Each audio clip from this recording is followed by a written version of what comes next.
Microphone check. 1, 2. The microphone check. 1, 2, 1, 2. The microphone check. I got my headphones tuned between two different AM stations, and my briefcase is full of declassified information. Declassified. Declassified. Good evening and welcome to News from Neptune for the 16th week of 2013. For more than 20 years, this program has been a spontaneous and unrehearsed discussion of the news of the week and its coverage by the media, first on a so-called community radio station, and when censored and locked out of there, welcomed, I'm happy to say, by the good people at Urbana Public Television.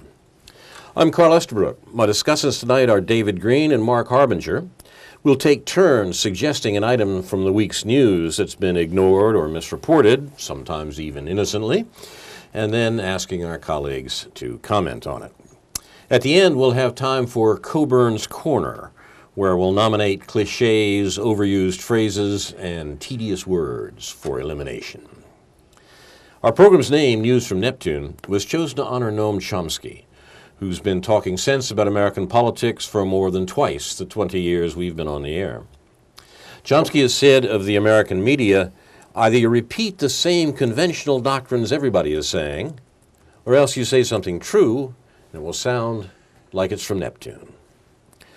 So we're cablecasting from Neptune on the 19th of April, 2013, the anniversary of the outbreak of hostilities in what we've called the American Revolutionary War.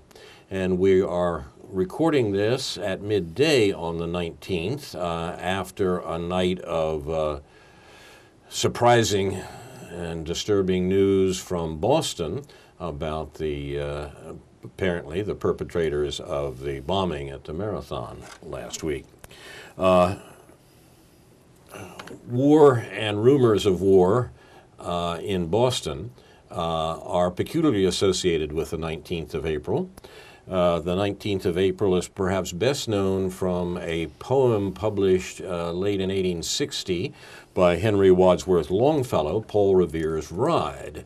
It used to be that people learned this poem in school, or at least heard the poem in school. I'm not sure it happens much anymore, but a lot of people have heard the beginning. Listen, my children, and you shall hear the midnight ride of Paul Revere.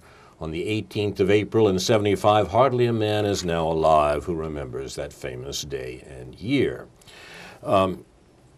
The poem was published, as I say, in 1860, and that was the case, that hardly a man was now alive who remembered the events of 1775, which the poem commemorates.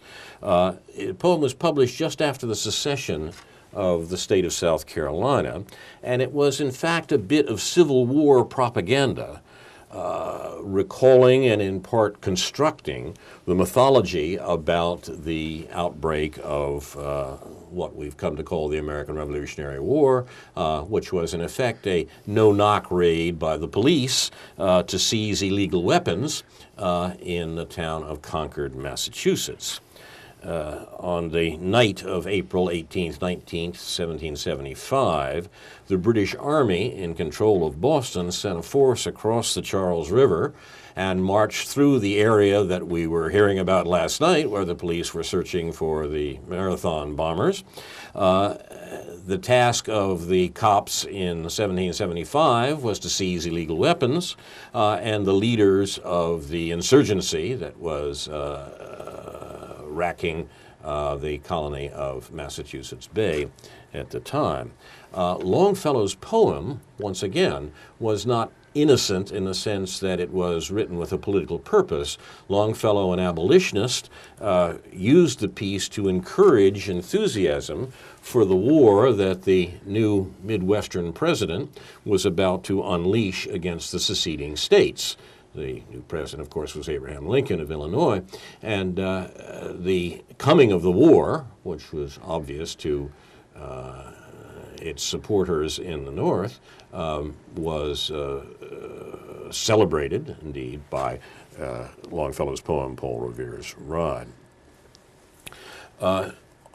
The Battle of Concord Bridge in 1775 that frustrated the attempt of the British regulars to seize the insurgents' weapons was commemorated in 1836 and a poem was written for the occasion by Ralph Waldo Emerson. It was called then The Concord Hymn. Emerson wrote it for the dedication of an obelisk by the spot where the bridge across the river at Concord had stood. It was gone by 1836.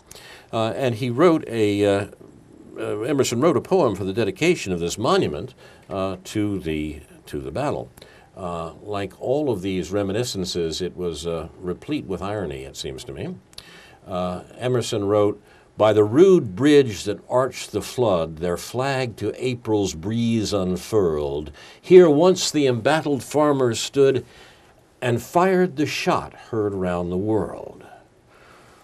The foe long since in silence slept, alike the conqueror silent sleeps. And time the ruined bridge has swept down the dark stream which seaward creeps.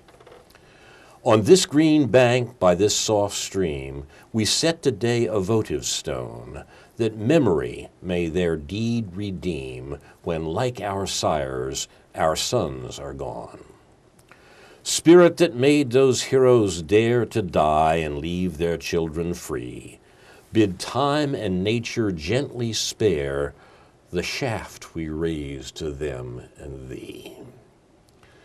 Now that remarkable and equivocal bit of verse was Emerson at 1836, recalling the events of 1775, and perhaps even looking forward to those that Longfellow was celebrating a generation later.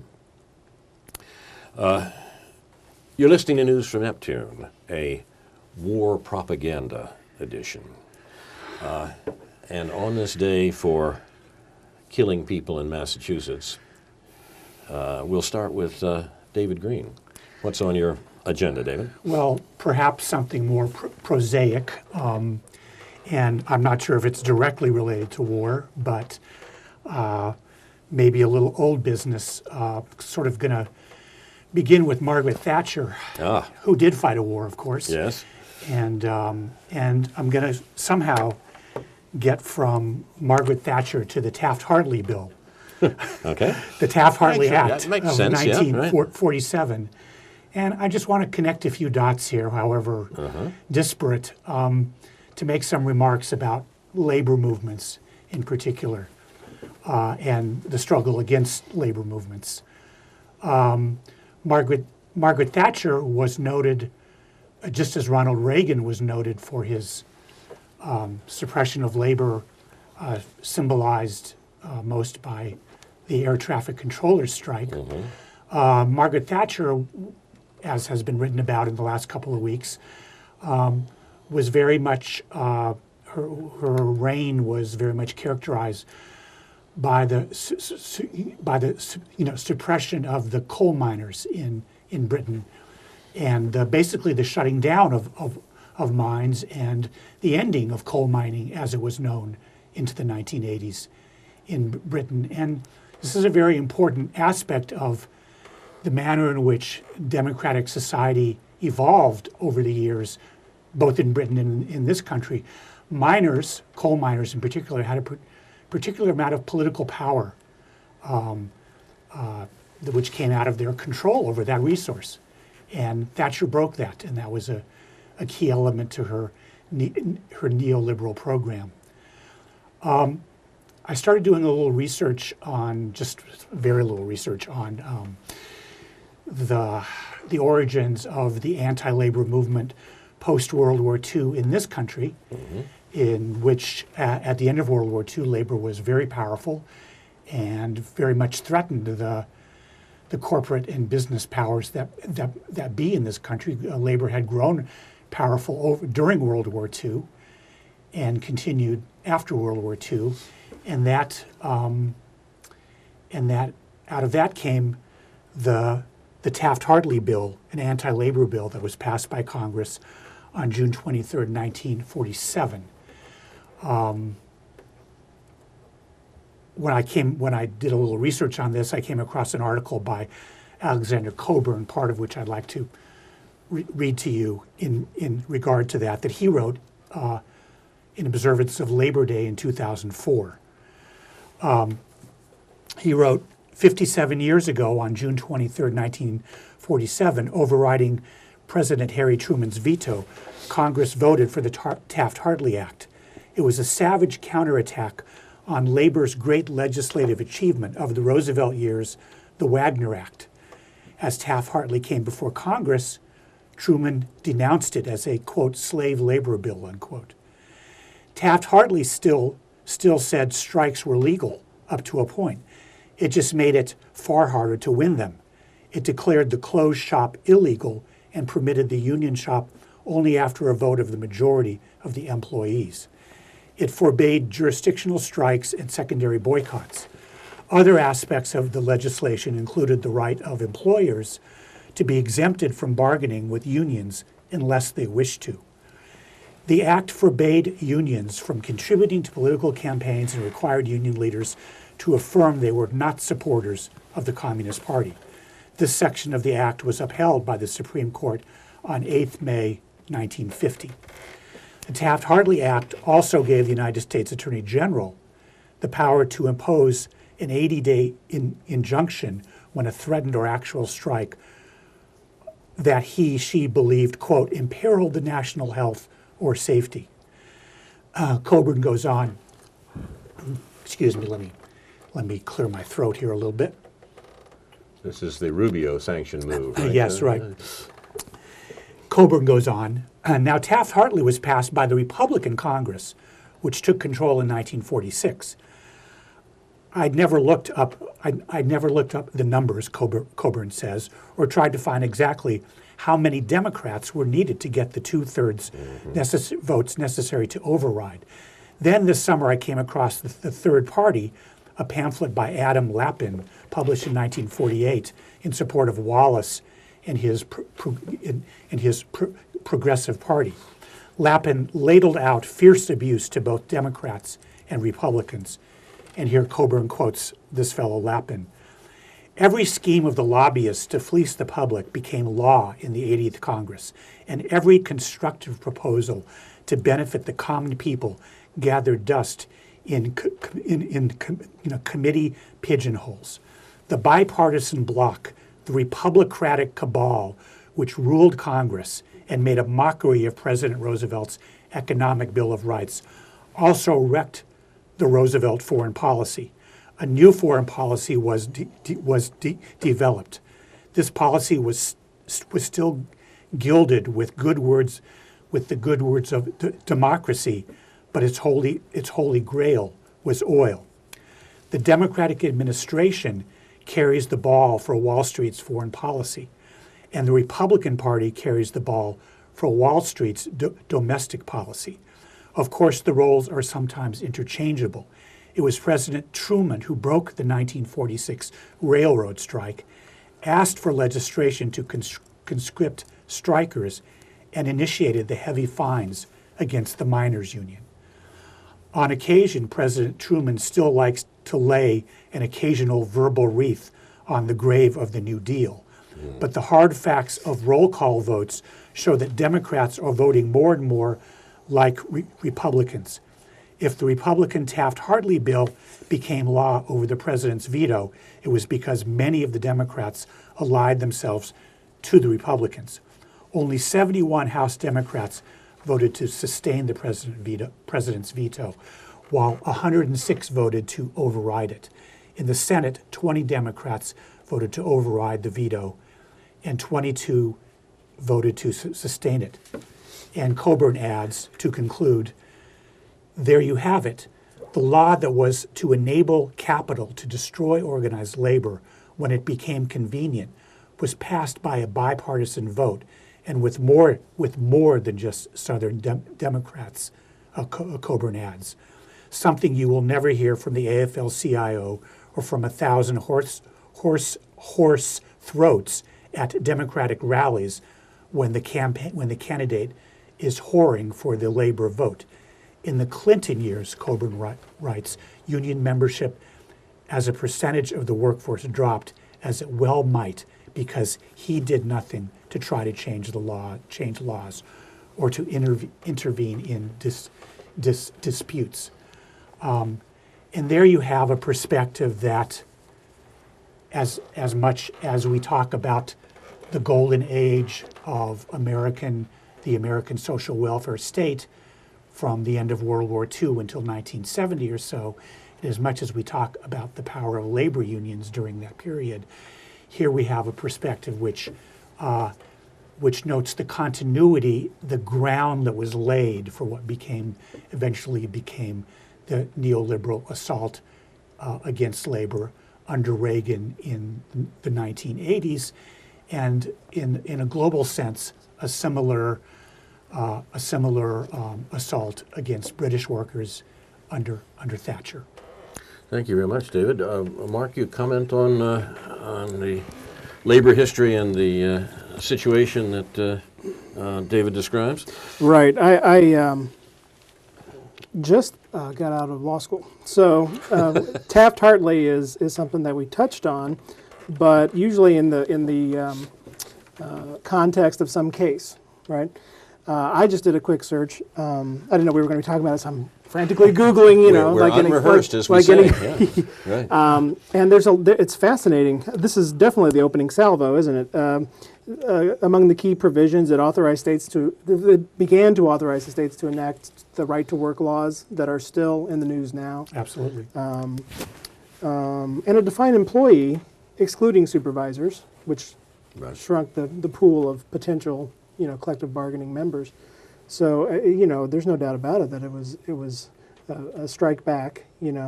I'm interested in the acceleration that happened in the 70s. It seems, Yep. there was a decline, but then, as with so many other things, it seems like the 70s there was an acceleration of all the stripping away of not only unions, but a lot of the safety net and the financial system and the sorts of things that the middle class was relying on for that incredibly prosperous period, that began to be taken away. And I wondered, you guys have more of a perspective on that than I do. And was it anything that anyone was realizing was happening in the 70s? Absolutely, that was at the time. The conscious neoliberal campaign, to roll back the gains that had to be conceded, in the previous period. I mean, you'd agree, David? Oh yeah, I mean there were enormous numbers of strikes all the way through the early 70s, and this. Among other things that were going on at that time, including the anti-war movement and the Black African American Civil Rights movement, necessitated what we often refer to on this show in terms of what was termed a crisis in democracy, right? Declared by the famous Powell memo. Which led to the Trilateral Commission report, right.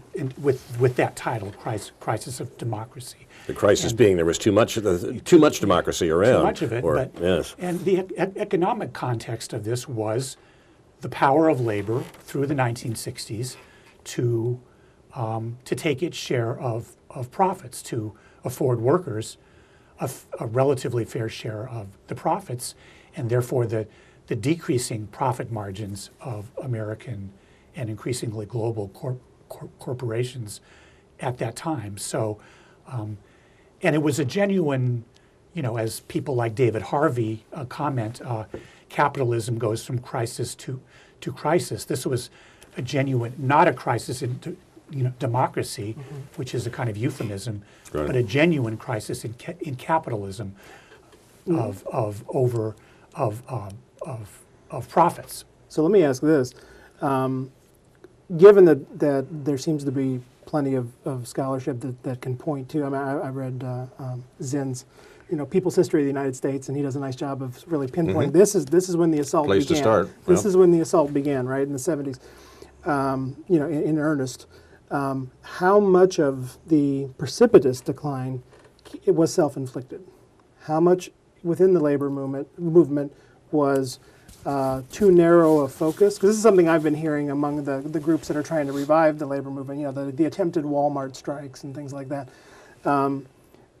They're trying to say, look, we're not just about, as a labor movement, we can't just be about wages and work conditions. We have to be about social justice. We have to think broader and form more of a community focus, as opposed to what's my job going to do for me and what can I. So was any of this self-inflicted? Was it just a too much large S for too many decades and they just dropped the ball? Or The short answer is yes. Okay. And I think to point not just to the Taft-Hartley bill, but and something I'm less of an expert on, but the reason I'm bringing this up because there's this point of continuity that I want to stress, since we talk so much about the golden age.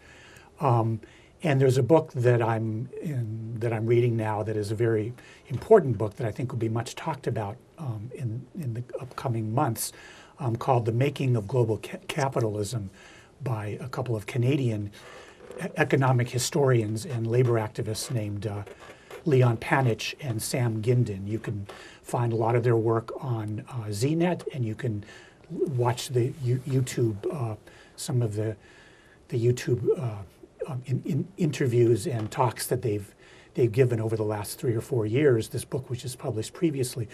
But the continuity perspective talks about how the groundwork was laid at the end of World War II for global capital, and how, and one aspect of that is how the labor movement was in spite of all the activism and in spite of their opposition to Taft-Hartley, what you ended up was having a kind of a compact between labor unions, which has been much well understood and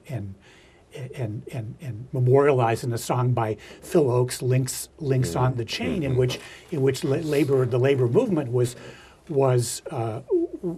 supported U.S. foreign policy all the way through Vietnam, and the opposition to the Vietnam War created a rift between the not just the old left, but the labor leaders of the AFL-CIO, and beyond that, at a little more sort of goals-oriented level, I think what Panich and Gindin talk about is the labor movement basically settled for a consumer-oriented approach to the goals of the working class, rather than a true class-based movement that would have looked beyond consumerism to more genuine structural changes in sort of not just private consumption but public ownership. So I think there were some real choices that were made actively or passively. The people that have been most criticized in this context are people that are often identified with the power of labor at that time, but also the sort of capitulation of labor. Walter Reuther of the United Auto Workers and others, but just the general leadership of the AFL and the AFL-CIO. I don't think that very many of the major labor leaders of that era can escape some blame or some criticism for leading the labor movement into the sort of co-optive relationship with the kind of the corporate state. And I think that that was a deal that was struck at that time. This is a provocative question, but is there a new labor? Well, there are people who want there to be. There are folks who spokesmen for it, people who are talking about that sort of thing. Mm-hmm. Our colleague David Johnson, who does the Labor Hour program here on UPTV, has a number of the spokesman for this position on his program, Sundays afternoons at 4. But is it a generational thing? Well, it's a good question. I don't think it's generational. I think it's straight out political. It's the difference between those who recognize, as David was pointing out, that there's a class struggle going on, and those who try to pretend there's not. Chomsky has a couple of times referred to the interesting contrast between auto workers in the U.S. and auto workers in Canada in the generation we're under discussion. The auto workers in Canada, understanding that they were involved in a class struggle between the owners and the workers in Canadian society, pressed for reforms that would benefit the entire working class, like single-payer health care. At the same time, American auto workers, denying that there was any sort of class struggle going on and just that they wanted their rights, settled for goodies, settled for perks, settled for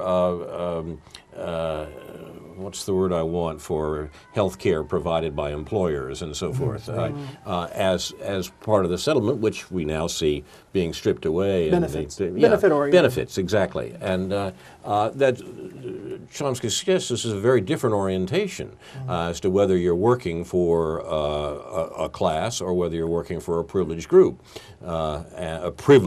within the general the general contours of capitalist society.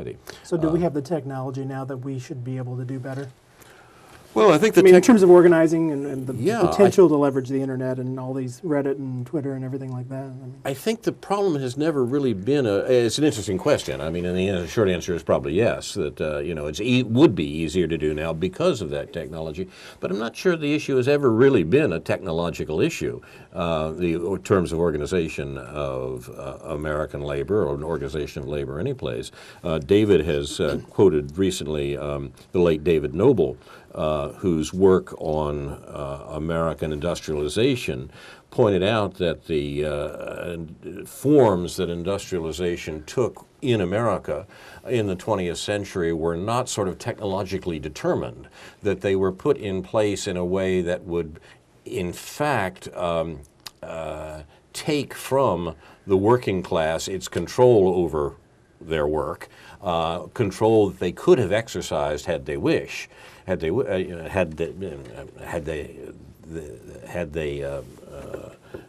demanded it in a sense, but that the point of the form that industrialization and automation took in the American factories was precisely a form that would retain the class struggle and keep labor in its place.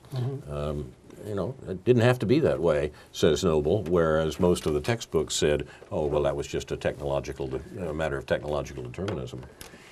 If you want to look for maybe the origins of new labor or more radical labor, one, along the lines of the issue of health care, one could look to the California Nurses Association, which has been writing single payer and promoting single payer legislation in California, which has actually been passed but vetoed by then Governor Schwarzenegger, and they have adopted, from what little I know about it, have adopted the kind of beyond, in advocating for single payer, they're obviously not advocating for just their own rights and benefits, and this again this is a very important distinction between the Canadian experience and our own experience. In fact, the book I mentioned, The Making of Global Capitalism, one of the authors, Sam Gindin, actually spent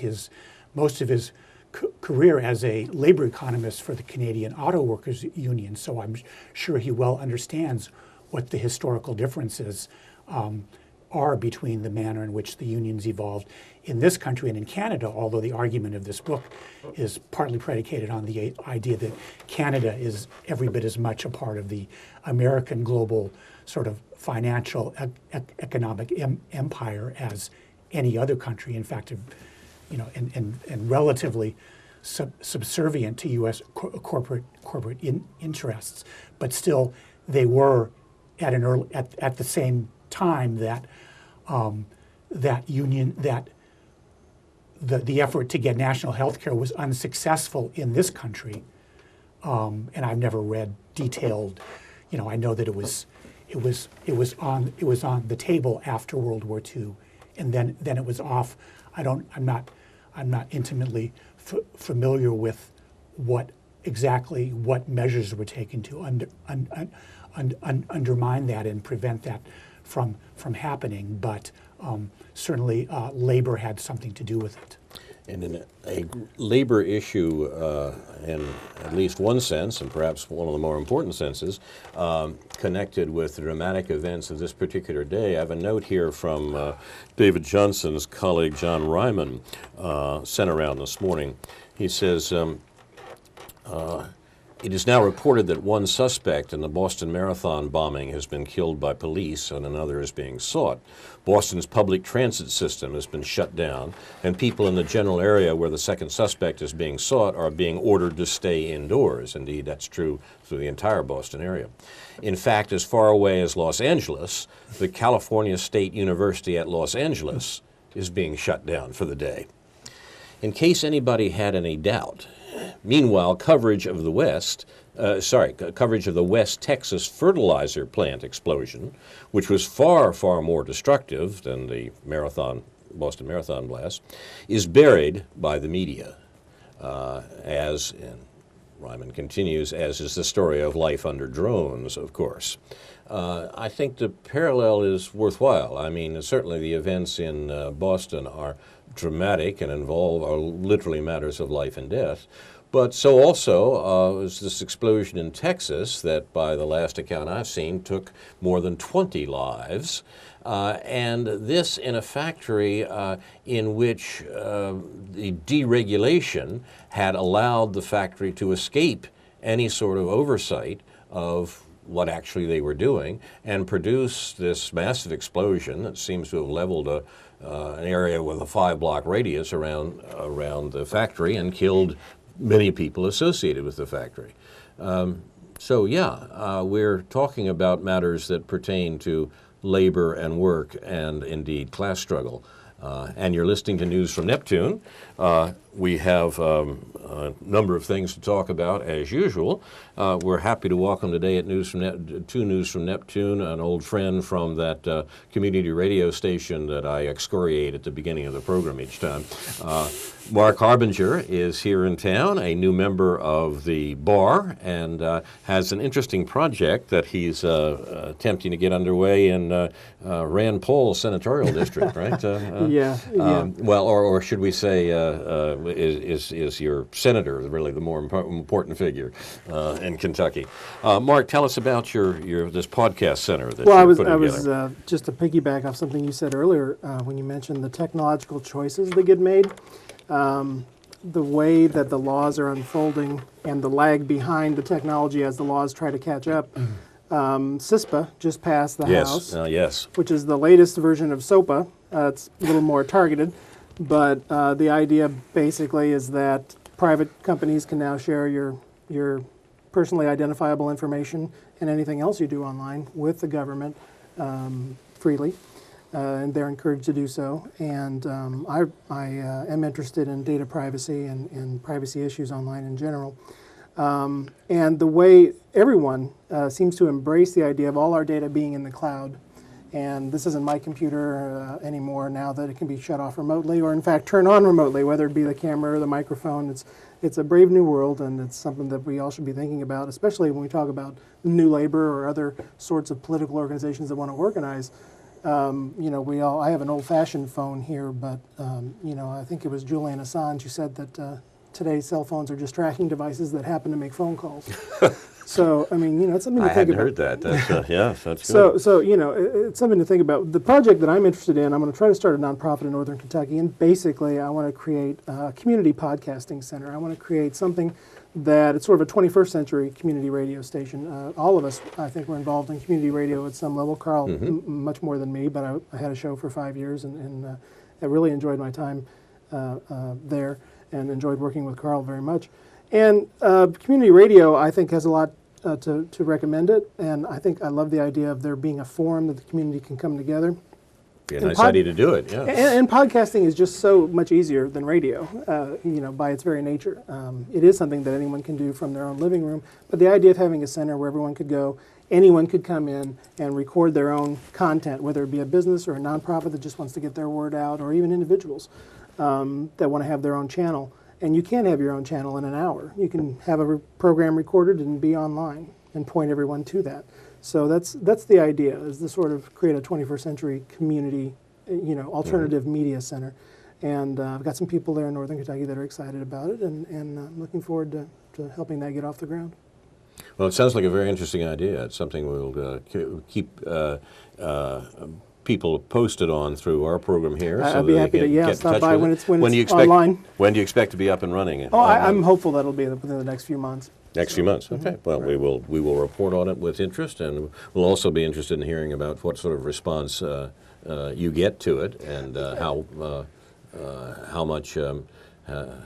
I almost said purchase, and I don't really mean that in a non-metaphorical sense, because that's exactly what you're trying to avoid. Well, and then the idea too is that knowing the legal landscape as it changes with something like this, which it certainly is doing that. It is, yeah, and the idea that anyone can post online, but is it theirs? Whose is it? Do they want it to be theirs? Will it be, as the organization? Will it be the organization's? Who does it belong to? Who can use it? What can they use it for? Takedown notices, all the issues that YouTube faces, this is going to face as well. So it's going to be interesting. And the remarkable way that copyright is being used, in fact, to restrict speech, and indeed, and perhaps particularly political speech, seems to me to be the and perhaps the most dangerous aspect of the whole affair. We'll certainly hear more about that. Yeah. Well, the 1986 Computer Fraud and Abuse Act is still the cudgel that is used. It was probably a very good idea at the time, because this is pre-internet, and the idea was, well, we're going to say if you aren't authorized to use a computer, then it's a crime. Well, they didn't just make it a crime, they made it a felony. Wow. So now when you, and the way it's been interpreted over the years is that when you are on a website, it used to be, when you download something, you have the I agree, there's the big contract, terms of use, and no one reads it, and you just click it because what are you going to do? Well, now you don't even have to click I agree. Now just they have something called browse wrap. Just the fact that you're on that website means you agree. And the courts have ruled that way. So now, whatever their terms of service, and they can change them anytime they want, as long as they have a link to them, they can change it. If you violate those terms of service in any way, you are a criminal, and according to the Computer Fraud and Abuse Act, it's a felony. So that's what... what was the gentleman's name that committed suicide? I'm blanking on his name. Schwartz. Thank you. Yeah, that's right. Schwartz. Oh, yeah, exactly. Yeah, yes. yeah. I mean, that's what he was facing. So, it's something to keep an eye on, because it'll affect everything else. All the other political organizing issues, you need to be aware of the media and how you can use it and how it can be used against you. What are CISPA's chances in the Senate? Foregone conclusion? Probably okay in the Senate, but Obama has said he'll veto it. Yeah, I heard that. What do you make of that? Is that playing in the gallery, or what's going on there? It's definitely due for some changes. I think his threatened veto will change it. Whether it will ultimately pass in some form or not, I don't know. But I think it's there was enough of an outcry. The first SOPA was the fight against SOPA was a triumph of organizing, modern day triumph of organizing. And that's what Aaron Schwartz was at the center of. He was, absolutely, and it really is proof that you can actually get something done if you're organized. And people, I think there's a nihilistic bent to everyone now, the middle class. Everyone is sort of there's nothing we can do. There's just nothing we can do. And so success stories like that need to be trumpeted and repeated. So you're suggesting that a call to our local senatorial representatives wouldn't be entirely out of place? I think there's something to that. Right, absolutely. Both Mr. Kirk and Mr. Durbin are probably safe votes for CISPA, I think, although I don't know that. Has Durbin announced a position? Do we know? I don't know. I don't either. Yeah. But it's still, reminding them of their responsibilities here certainly would be worthwhile. And you can call the Senate switchboard, and if the Senate hasn't shut itself down for fear of terrorists, why, they might be willing to take your call. Then again, we can't ban machine guns these days, so it's hard to... tell them you don't have any ricin with you, and that you just want to make a call. So in the wake of the Boston Marathon attack, we discover exactly how surveilled we are, and not That's just an interesting point, isn't it? Not just by cell phones, by all of the cameras that happen to be in that fairly public place, and of course, people will say, well, thank God for those cameras because they helped us to find the people. But it begs the issue of what, the cameras are there because they need to be there, it puts the cart before the horse in some ways, in terms of the need to be surveilled. Where does that need come from, and what are the legal aspects of that, and do you have any particular ideas about? I mean, this isn't the most timely point to raise that, because people are saying, well, if it weren't for those cameras, we wouldn't be able to get the bad guys. I think even the most ardent privacy advocates will agree that you can have mixed feelings about something like. The legal, the crux of the legal question is there a reasonable expectation of privacy when you're in public? And legally, the answer is no. Yeah, so they can, point. and in Europe, they have much more stringent and effective privacy laws. Privacy, you have a right to privacy, whereas in the United States, you really don't. And that's their starting point, is that you have the right, and how can we defend it and do it? But even in Europe, I think England has the most. Is the most publicly surveilled, I've heard that too, society. yes. So I mean, they make their choices. Thatcher's heirs.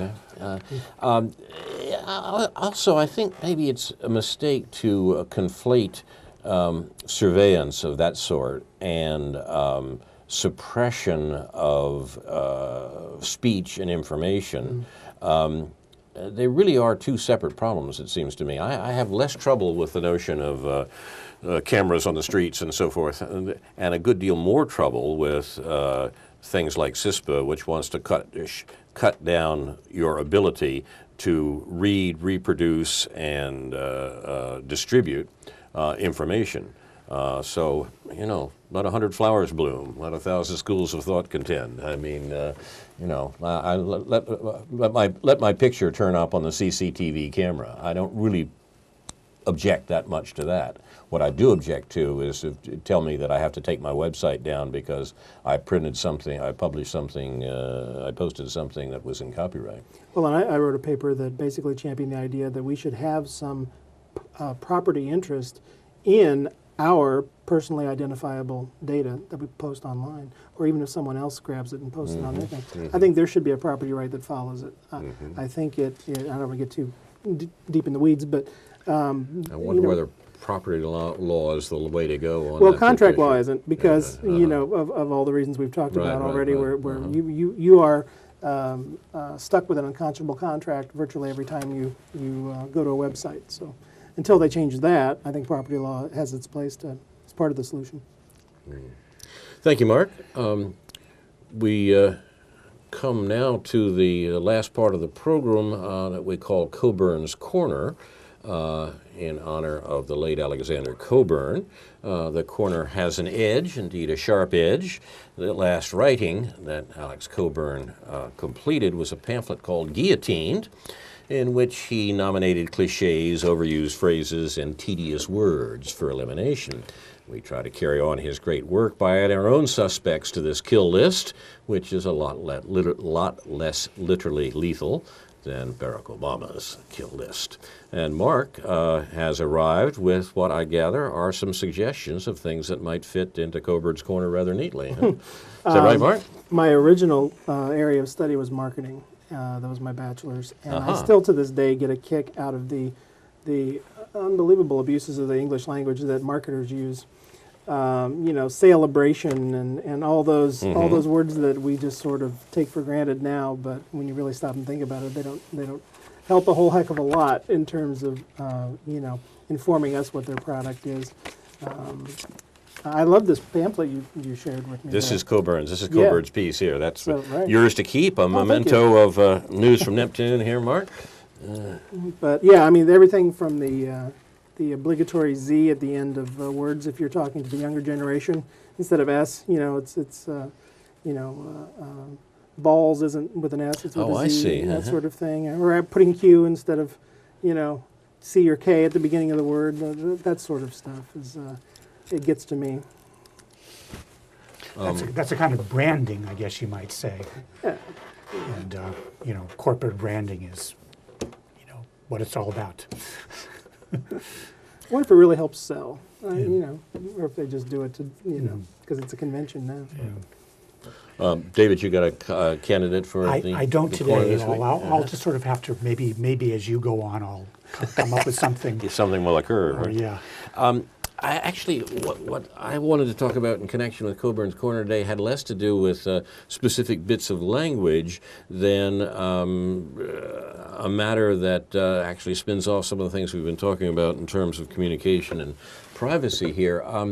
I have been indeed quite astonished how how I've followed the events in Boston ever since the marathon bombing, it seems so long ago now, and particularly over this past night when the police have managed to kill a couple of people who themselves apparently killed a couple of people in a deadly series of events beginning on the MIT campus last night in Cambridge and extending through suburban Boston.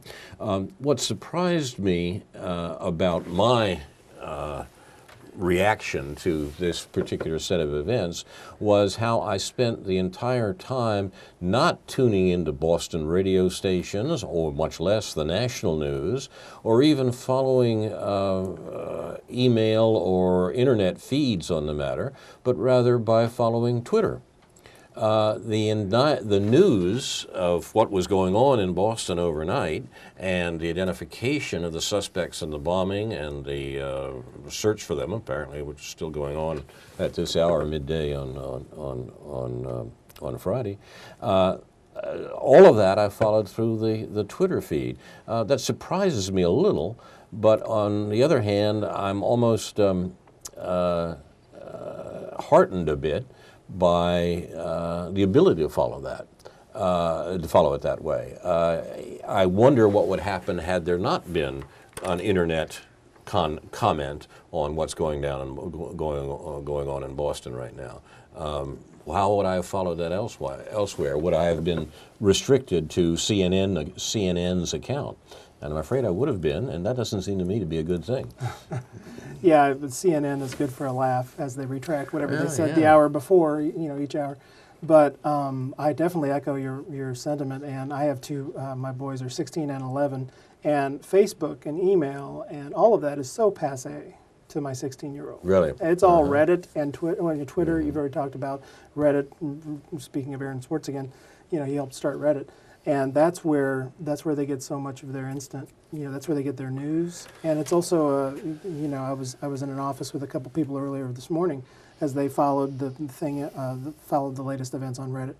And not only were they getting news, but they were getting the latest Jon Stewart-esque, jokes about it in terms of what we need is common sense, pressure cooker, laws. So that they get both the sarcastic, take on it, which can be very revealing in terms of the politics of it. But they also get the facts much more quickly than what traditional media is releasing them. So, it's hard to argue against the effectiveness of it. But are we going to produce a more informed public by this system? Will it tend in that direction? I hope so. I don't know.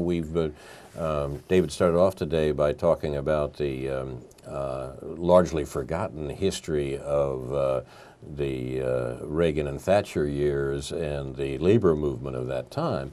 This is important, vital information that forms the good bit of the politics of today, and it's not known to 2 in 10 of our fellow citizens. They don't know about it. Do we have a media universe? Look, no one pretends the media universe is neutral and abstract, as it were. It is distinctly interested in the strict sense of the word. That is, it displays the interests behind it, and that's where our fellow citizens get their information. Do we have a technological fix on that in some way, do we think? Is Twitter going to liberate us?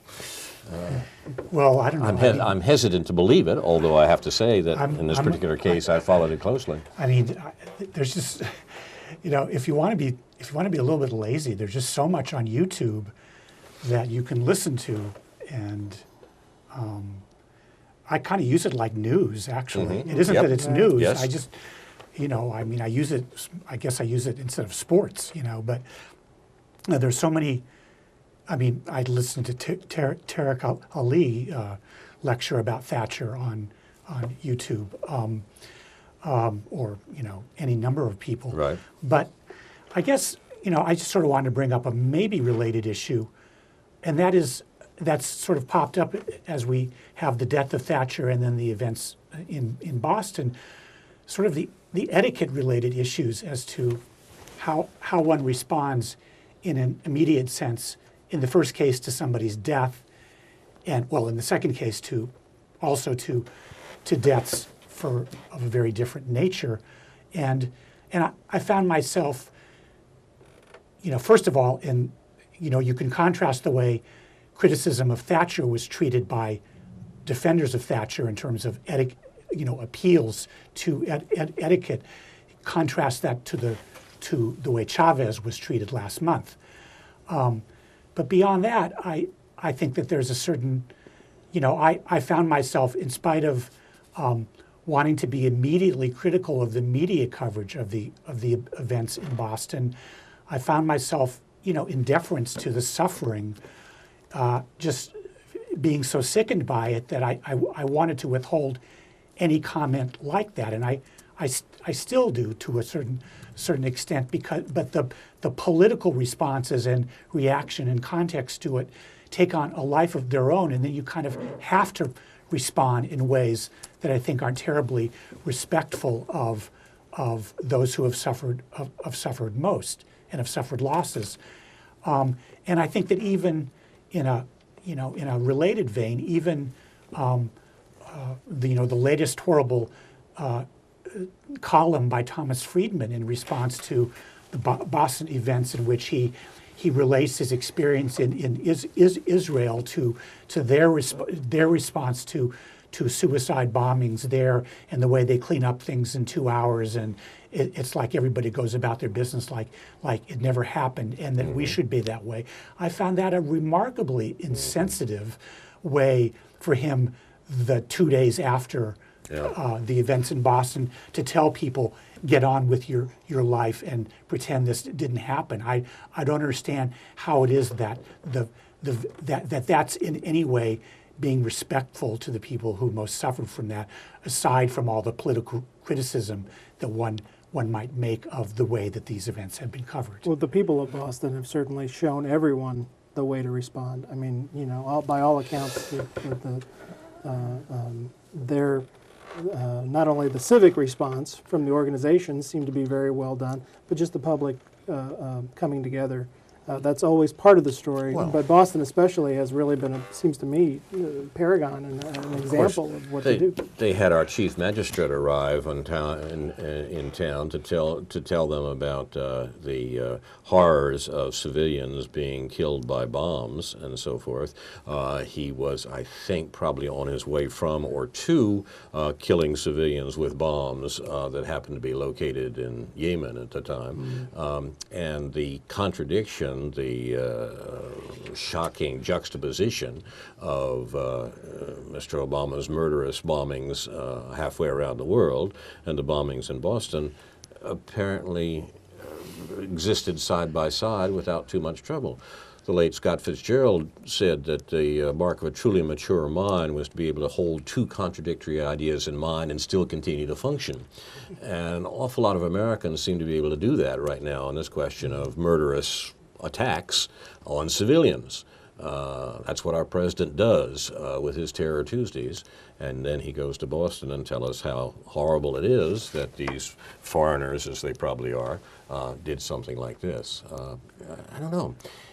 This is in the midst of a discussion about gun violence in this country and a suppressed discussion about war, including war in Asia. Maybe this will bring it together in peculiar ways. I have to admit that the killings in Boston seem to me to be much more like the Columbine massacre. High school shootings carried out by two young men about the same age, apparently, as the two people responsible for the Boston Marathon bombings. And all the motives of either pair are not all that clear, it still looks like you're dealing with peculiar personal psychology, is not to put too fine a point on it, in the midst of a political and social maelstrom that produces a lot of dead people. Well, and maybe, regardless of how important the gun debate is, maybe it's not the biggest piece of the answer. Maybe the biggest piece of the answer is mental health, our social services that have been gutted for 30 years. Or maybe it's the class struggle, huh? Right, you know, or it's a symptom of that, right? So. Thank you, Mark. You've been watching News from Neptune for the 16th week of 2013. Our program is named in honor of Noam Chomsky, and this has been our war propaganda edition, and the class war has been an important aspect of that propaganda and of the attempt to see through it. My thanks to Mark Harbinger, who is taking the third seat today. It's good to have you here, Mark. Come back soon, and lots of luck on this project that you've described. We'll report more to you about how Mark's project, Podcast Center, grows and prospers, as I hope it will. If our program has interested you tonight, you may want to look for similar programs here on Urbana Public Television, now not only on cable, but streaming online at urbanapublictelevision.org. Particularly Democracy Now!, shown every weekday morning here at 7 a.m., and the Tom Hartman Show at 8 a.m., along with Tom Hartman's call-in show on weekday afternoons. I'm Carl Esterbrook. This and other editions of this program can be seen on the website NewsFromNeptune.com and on Facebook. I can be reached at carl@newsfromneptune.com and on Facebook, and I'm happy to receive your comments. Our thanks to UPTV, especially Jake, Jason, and Caleb. Inshallah, we'll be back next week with a new edition of News from Neptune to remind you, in the words of Edward de Vere, what's past is prologue, what to come and yours and my discharge. In the meantime, confusion to our enemies, and a good night to you.